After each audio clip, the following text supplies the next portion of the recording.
Penguin Random House Audio presenta Cuéntamelo todo, de Elizabeth Strout. Narrado por Rebeca Hernando. Para mi más querida amiga y primera lectora durante 40 años, Cathy Chamberlain, cuya sensibilidad me ha permitido ser la escritora que soy y cuyos consejos son responsables de la voz misma de este audiolibro. Para mi marido, Jim Tierney, que me deja libertad para escribir. Y también para Jim Hovanik, abogado defensor de Maine y generosa fuente de información. Libro primero. Capítulo 1. Esta es la historia de Bob Burgess, un hombre alto y robusto que vive en el pueblo de Crosby, Maine, y tiene 65 años en la época en que hablamos de él. Bob tiene un gran corazón, pero él no lo sabe. Como muchos de nosotros, no se conoce a sí mismo tanto como supone, y jamás creería que en su vida haya algo digno de ser contado. Pero lo hay, como nos ocurre a todos. El otoño llega pronto a Maine. En la segunda o tercera semana de agosto, cualquiera que vaya conduciendo un coche, al levantar la mirada, verá a lo lejos la copa de un árbol que se ha puesto roja. En Crosby, Maine, al primero que le pasó este año fue al gran arce junto a la iglesia, y ni siquiera estábamos a mediados de agosto. Pero el árbol empezó a cambiar de color por el lado que da al este. A los que llevaban años viviendo allí les resultó curioso. No recordaban que ese fuera el primer árbol en cambiar de color.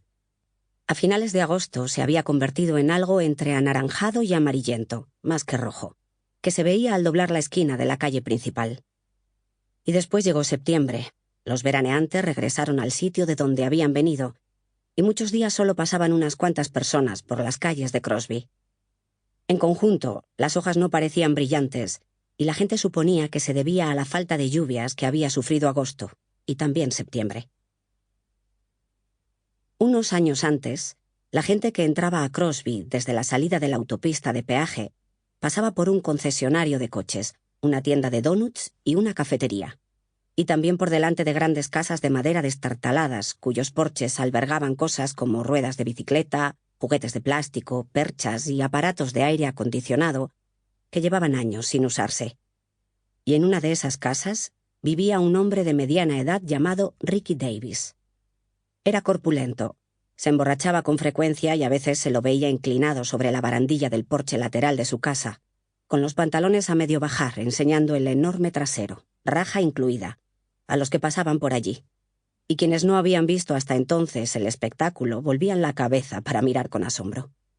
Pero un día el ayuntamiento decidió por votación poner la comisaría nueva en aquel sitio, y Ricky Davis y la casa en la que había vivido desaparecieron. Se rumoreaba que había acabado en una vivienda protegida de Hatfield, cerca del antiguo parque de atracciones. Cuando llegabas al centro del pueblo, veías una casa grande de ladrillo que se alzaba cerca de la calle principal. Después de atrasar los relojes en noviembre, con lo que oscurecía antes, las escasas personas que pasaban en coche y las que paseaban por la calle de enfrente podían ver las ventanas de esa casa, amarilla por las lámparas encendidas dentro, y observar en la cocina a Bob Burgess y a su mujer, Margaret Staver, cocinando juntos, hasta que corrían las cortinas. La gente sabía quiénes eran, y esa pareja que vivía en medio del pueblo les daba cierta sensación de seguridad, aunque no fueran plenamente conscientes de ello. Margaret era la pastora de la iglesia unitaria y tenía sus seguidores. Bob había ejercido como abogado en Nueva York muchos años en su juventud, pero nadie se lo echaba en cara, probablemente porque se había criado en Shirley Falls, a 45 minutos de allí, y había vuelto a Maine hacía casi 15 años, cuando se casó con Margaret. Seguía llevando casos penales de vez en cuando en Shirley Falls, donde tenía bufete, pero prácticamente ya estaba jubilado. Y además, la gente lo comentaba en voz baja, Bob había vivido una tragedia en su infancia. El coche familiar se precipitó cuesta abajo por el sendero de entrada de los Burgess cuando él estaba enredando con la palanca de cambios. La gente del pueblo entendió que el coche, y por tanto Bob, había matado al padre, que estaba mirando el buzón. Olive Kitteridge, que tenía 90 años y vivía en una residencia de mayores llamada Maple Tree Apartments, conocía esta historia. Sample complete. Ready to continue?